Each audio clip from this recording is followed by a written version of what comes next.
Abhilashi University. Admission start for 2020 and 21.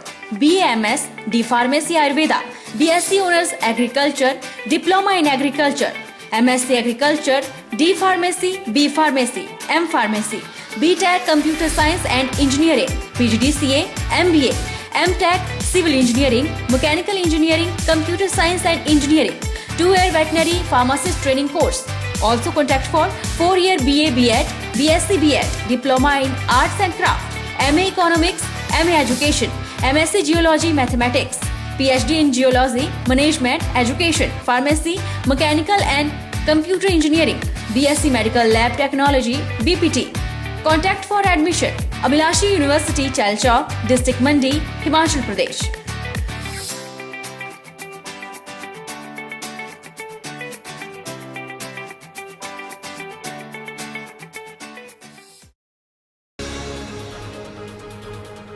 मंडी जिला के जोगिंदरनगर में अब ढेलू पंचायत के गदियाड़ा गांव में पहाड़ दरकने से 3 परिवारों के सदस्य दहशत में हैं।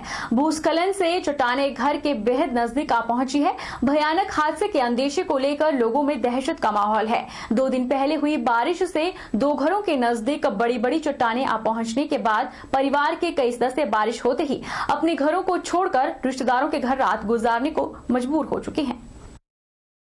ऐतिहासिक प्राचीन बंडेरी माता मंदिर के नजदीक सिकंदर धार में भूस्खलन का यह सिलसिला शुरू हुआ है, जिस कारण गदियाड़ा गांव के कई घर खतरे की जद में आए हैं। इससे पहले जोगिंदरनगर उपमंडल के मोहाल छाणग के मंडवाड़ा नामक गांव में आई दरारें और जमीन धंसने को लेकर 1 दर्जन से अधिक परिवार के सदस्यों पर खतरा मंडराते हुए देखकर राजस्व विभाग की टीम ने निरीक्षण कर हालात का जायजा लिया था। यहां पर भी पहाड़ी 2 टुकड़ों में विभाजित हो चुकी है और भूस्खलन से पहाड़ का एक बड़ा हिस्सा भी गिर चुका है और बड़े बड़े पत्थर भी घरों के आसपास गिरना शुरू हुए थे। हैरत की बात है कि यहाँ पर राजस्व विभाग के निरीक्षण के बाद आगामी कोई भी एहतियातन कदम नहीं उठाए गए हैं। जिला प्रशासन ने पहाड़ी दरकने के अंदेशे को लेकर सेंसर स्थापित नहीं किए गए हैं। पहाड़ों में लगातार हो रही बरसात की वजह से सभी नदियां और दरियां पूरे उफान पर हैं, जिसका असर अब उपमंडल इंदौरा के अधीन पड़ते माजरा ढांगूपीर पठानकोट एयरपोर्ट रोड पर पड़ता हुआ साफ दिखाई दे रहा है। चक्की दरिया में पानी ज्यादा होने की वजह से एयरपोर्ट को जाने वाला रोड पानी की चपेट में आ चुका है और सड़क के साथ बनी रेलिंग चक्की दरिया अपनी चपेट में ले चुका है। अकेले एयरपोर्ट के रास्ते को ही खतरा नहीं है, बल्कि जालंधर जम्मू रेल मार्ग पर ढांगूपीर में बनाए गए पुल पर भी खतरे के बादल मंडराने लग पड़े हैं। यहाँ से यह रोड धंसा है। उस जगह से मात्र 100 मीटर की दूरी पर ही रेलवे पुल है। 2 वर्ष पहले भी इसी जगह से रोड चक्की दरिया की भेंट चढ़ गया था। इसी जगह से रोड का बार बार धंसने का मुख्य कारण यह भी रहा है कि रेलवे पुल ढांगूपीर से माजरा की ओर जाते रोड पर कई क्रैशर उद्योग लगे हुए हैं और डमटाल माजरा के क्रैशर उद्योग मालिक चक्की दरिया में अवैध खनन करके क्रशरों के लिए कच्चा मटेरियल निकालकर अपने क्रशरों पर ले जाते हैं, जिसके चलते चक्की दरिया दिन ब दिन गहरा होता जा रहा है। और जब भी दरिया के तल से डंगे का निर्माण किया जाता है तो अगले वर्ष वो फिर चक्की दरिया में ही समा जाता है, क्योंकि अवैध खनन होने से चक्की के तल का और बनाए गए डंगे का तल से जोड़ खत्म हो जाता है। अब वो दिन भी देखने को दूर नहीं होगा जिस दिन यह चक्की दरिया पर बनाया रेलवे पुल भी अवैध खनन की भेंट चढ़ जाएगा। ये 2 साल पहले रोड बना ही जी, तो सही तरीके नहीं बनाया जाना। पहले कहते भी द्वार भी कटनी सिमटड, वो नहीं कटी।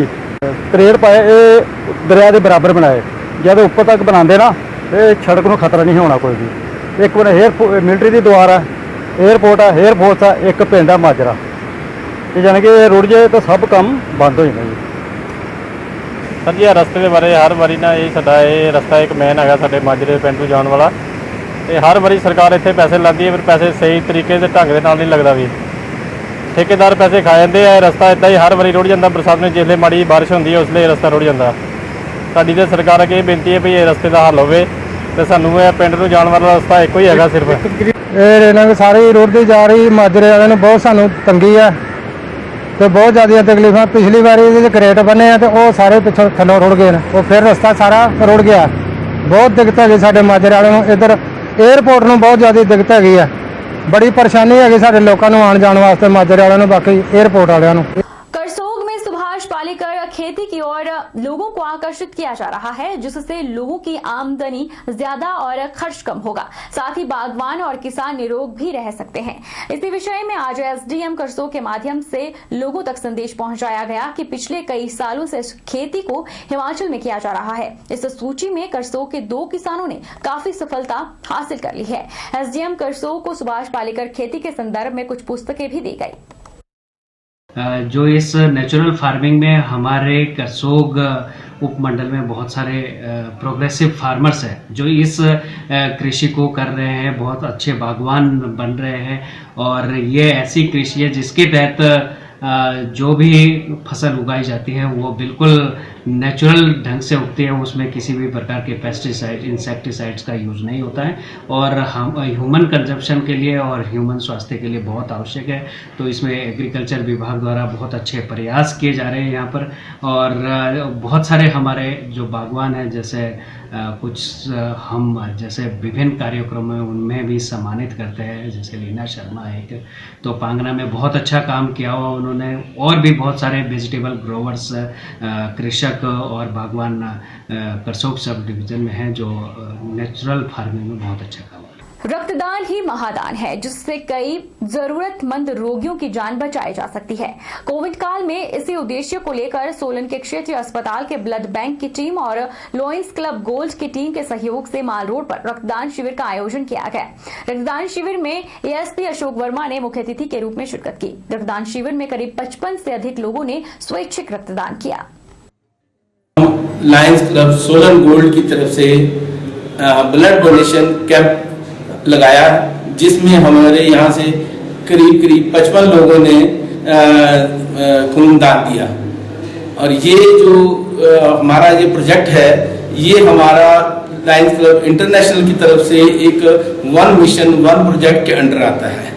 तो इसमें हम इस चीज़ को ज़्यादा ध्यान देते हुए, क्योंकि आजकल कोविड-19 की वजह से काफ़ी ब्लड की ज़रूरत रहती है, और इस वजह से हमने इस चीज़ को सबसे एक अपील की थी प्रदेशवासियों से और ये हमारे सोलन वासियों से कि वो हमारा साथ दें। और इस कैंप में वो लोग आए और उन्होंने बढ़ चढ़ के इसमें हिस्सा लिया, क्योंकि ये खून दान देना भी एक बहुत ही शुभ कार्य माना जाता है कि एक आदमी के खून देने से 3 जिंदगियां बच सकती हैं। मंडी जिला के ऐतिहासिक पडल मैदान में राष्ट्रीय खेल दिवस के मौके पर हॉकी के जादूगर मेजर ध्यानचंद को याद किया गया और उन्हें श्रद्धांजलि अर्पित की गई। इस अवसर पर मंडी जिला खेल विभाग द्वारा युवा खिलाड़ियों के लिए जागरूकता कार्यक्रम का भी आयोजन किया गया।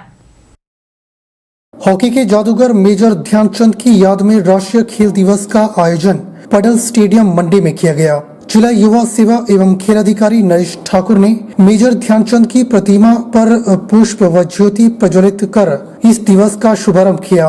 हॉकी के जादूगर को याद किया गया। जिला खेल अधिकारी ने मेजर ध्यानचंद जी के जीवन पर प्रकाश डाला और खिलाड़ियों को उनकी तरह खेल के क्षेत्र में मेहनत करने का आह्वान किया।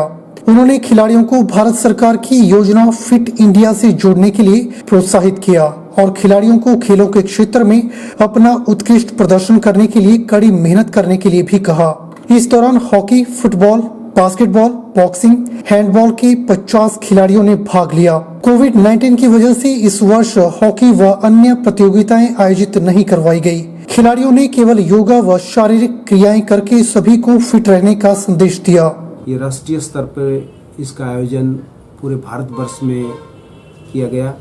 कोविड-19 के अंतर्गत बाहर हम किसी गेम का आयोजन नहीं कर सके। अवेयरनेस पर्पस से बच्चों को खेल के प्रति इसकी जानकारी दी गई और नशा मुक्त अभियान के अंतर्गत बच्चों को नशा मुक्ति के बारे में बताया गया। मेजर ध्यानचंद जी, जो कि हॉकी के जादूगर के नाम से मशहूर हुए, लाइफ टाइम उन्होंने 1000 के करीब जो है गोल किए। उनकी एक महान उपलब्धि रही कि जब वो प्रैक्टिस करते थे तो रात की चांदनी रोशनी में वो अकेले प्रैक्टिस करते थे। तो इसीलिए उनके सहयोगिनी और उनके कोच थे, उन सब ने उनका नाम ध्यानचंद रख दिया, तो उसी नाम से वो मशहूर हुए। इस अवसर पर तहसील कल्याण अधिकारी कुंदन हजारी ने भी नशे से बचने के संदर्भ में खिलाड़ियों को संदेश दिए। उन्होंने खिलाड़ियों को नशे से दूर रहने और अधिक समय पढ़ने व खेलों के ऊपर ध्यान देने की बात कही। बहरहाल बुलेटिन में इतना ही। आप देखते रहिए HP 24/7।